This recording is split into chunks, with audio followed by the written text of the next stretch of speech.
Welcome to the Hermitcraft recap. My name is Pixelriffs. Our writer is LoyXP. Captions on this video were provided by Liara. And this is the week in which Mumbo Jumbo, after 9 seasons of participating in the server, finally gets good. Zedaf manages to create a jockey which would bring Jack Black to tears, and Joe Hills dies in perhaps the least possible way, or maybe the least describable, which makes our job a little more difficult. So what are we waiting for? Let's describe all the events and mishaps that occurred on the Hermitcraft server this week. Starting with Etho, who has not uploaded an episode this week, but Zedaf sure did. So from his point of view, this must be business as usual, but Etho here is having a really weird Friday between the villagers riding chickens and the Dance Dance Revolution potion maker. I do need it. It's night vision. Oh no! Okay, so don't make it splash anymore then. Or is it already splash? I don't know. It's very technical and it's got the flingy items and that's mainly what I'm proud of. The short explanation to what you're seeing on screen is that a baby zombie riding a chicken can be cured into a baby villager who can then be grown into an adult villager, all without ever dismounting his mighty steed. And the cleverer in the audience would already know that a villager struck with lightning will transform into a witch. So you figure Zedaf, who has had a chicken jockey-based trading hall for a few months now, can figure out a witch to serve as the centerpiece. Oh my goodness, it happened. Wait. Villager has gone through an absolute traumatic experience. What a journey, right? The trouble is, of course, transporting the newly enchanted without killing it killing you, or it killing the chicken it's riding. So you can imagine Zedaf and Etho have to really put their heads together to get this Minecraft rarity safely installed behind a glass wall. Except you don't have to imagine that, because they got it all on video and it's hilarious. Okay. Everyone just calm down. Can we all... This is a disaster. I'm freaking out here now, Zed. Speaking of things behind glass, Joe Hills is behind the ridiculous amount of glass he has to install in the roof of the Homedale Museum, followed by a ridiculous amount of string to make sure the snow doesn't block out the sun. Anyway, if they come out here and they want to get their eyes on Hermit Homedale, check that out. These skylights are going to be visible. That is going to work at this distance. But in an effort to make sure he doesn't block out the visitors, Joe builds a formal entrance on several sides of the building, which is when a series of unfortunate events leads to him getting a glitched death message baffling himself and everyone online at the time. That's funny. Maybe that's because I've got a Voxy or something installed. Apparently everyone on the server saw that death message. Apparently that's one of the rarest death messages in the game, and you gotta really work to engineer the circumstances to create it. I'm just trying to put a roof on a building. It isn't even the only unfortunate death in this video, because at one point he uses his Voxy extended render distance to scope out a pale garden, but neglects to keep track of his health while using explosive fireworks. But the pale trees once acquired sure do make a pleasant surrounding for the snowy walkways of Homedale. And Good Times with Scar is there to make sure these walkways continue, hooking Joe up with some resources and a very suspicious burger. It's got a little lettuce and a cheese. Is that... What's the... Is the lightest bluish gray onion there? No, that's the patty. Oh, that's the patty. Oh, because is it a fish burger then? No, 98% ground. With his appetite satisfied, but perhaps with a few other questions, Joe adds a super tall nether portal to the entrance of the Homedale Welcome Center and showcases a 13x13 set of maps that was just barely big enough to show Homedale from the air. Unlike Joe's render distance, which can now show Homedale from halfway to the world border. But like, seriously, this is wild that I can just see everything. I'm never going to shut up about how much I like seeing everything. So maybe with his elven eyes, Joe can also spot who it was that left Zombie Cleo's shop without paying. Now we don't know for sure if this is a robbery, as the books in the Exile bookstore were meant to be free for the exiled hermits, but Cleo is convinced that their math checks out and someone not from the clan has absconded without paying.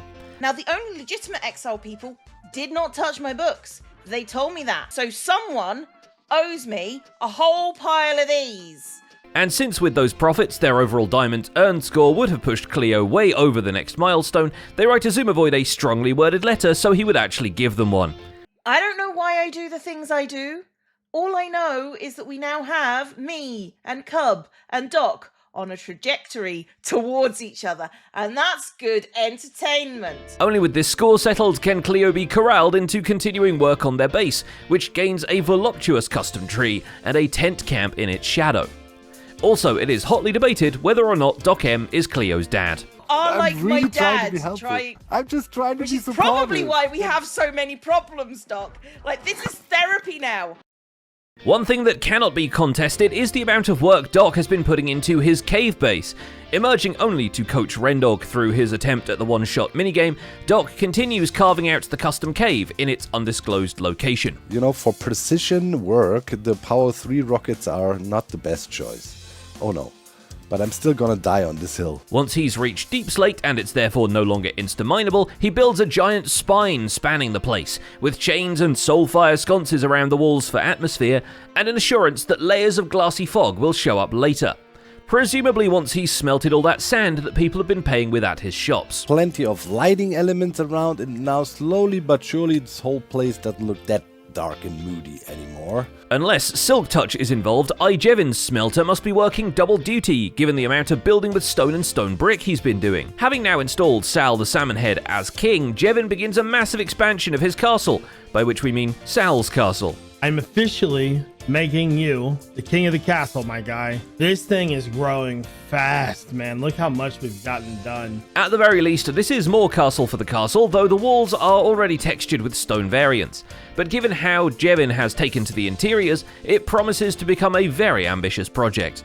And hey, maybe he can get a few copies of the fan arts from the gallery to display in the halls. But for those of us who still want to get their own painting into the Season 10 world download, False Symmetry's hall appears to still be empty. Granted, every other painting also appears not very illustrated in her own video, where the resource pack is off and the arts are replaced with default paintings or broken texture placeholders. If you create some wonderful artwork for me and link it on over there at the Reddit, I'll be picking out my favourites on there to display on this Season 10 world in this wonderful gallery. So she really gives the fan artists something to paint by building another enormous custom tree to the side of her base, complete with detailed greenery crown and frog-like lanterns hanging from the branches, which of course just becomes more surfaces for Rendog to fall from.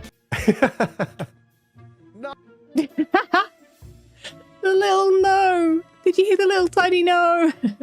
At least Ren can't fall further than the ground, so he's relatively safe as he expands his base to include the footprint of a new, larger storage facility. Regrettably, the ground has other perils, like a shore team of pillagers who have beamed down specifically to put the hurt on him. Actually, what you can do is get them to kill each other by just dodging and weaving, and eventually they will. Of course, you can set them on fire also if you wanted to, just to speed up the process, or at this... Considering how Ren fared in the one-shot carnival game, it's no surprise he got cross with a bow. Luckily, False Symmetry is up for some other games, although Hungry Hermits provides the unusual example of a business that's closed even when the doors are open, so they spend some time with the arguably equally complex Rock, Paper, Scissors, then retire to Ren's base so he can explain the latest expansion and encourage her to look directly at a poop. Yeah. This has cup all over it, I'm not gonna lie. Well, I thought it was you. Strangely, that's not the only poop that's observed in this week's videos. XB Crafted's Sick Day Q&A video is mostly an ambient shot of his base that would make a pretty good animated desktop wallpaper, but at one point he does invite Mumbo to spend some time in the hot tub and answer a few questions with him, and it's only when they exit the tub that XB points out the hygiene violation in the neighbouring pool. Then again, we're pretty sure the base was sold to Rendog recently, so maybe it's a targeted campaign of pooping. Oh, Corrales. Right? I was just about to commend how absolutely incredible this pool floaty is. And finally there's Mumbo, who gives himself 12 hours to get good. A task with no strict criteria, but when we see him get the achievement for visiting a nether fortress for the first time this season, it's a little easier to see what he means. I've never been in a fortress. That is mildly embarrassing. Things are not going well. I sort of forgot about the fact that there'd be wither skeletons hanging about. Most of the good getting revolves around having easy access to ender chests and filling them with actual organised shulker boxes, which he at least colour codes and labels this time. But he also admits to never having built a nether portal in his own base, making him yet another person who has to fly over the mountain to Joel Smallish Beans' city for access to the World Hub. But to Mumbo's credit, he installs one behind the garage door of his storage unit, even if it still links to Joel's despite his efforts to the contrary. Look at my absolute junkyard of a portal.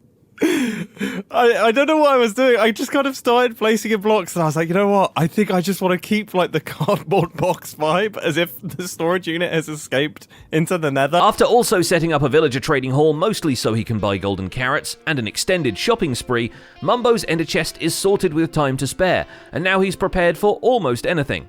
so hopefully one of those is a cleanup box for when someone poops in his base too. And that's about it for this week's recap. Our writer is SloyXP, and my name is Pixel Riffs. Captions on this video were provided by Liara. Don't forget to leave a like while you're still here, and subscribe so you won't miss future recaps. Thanks for watching, and we'll see you next week.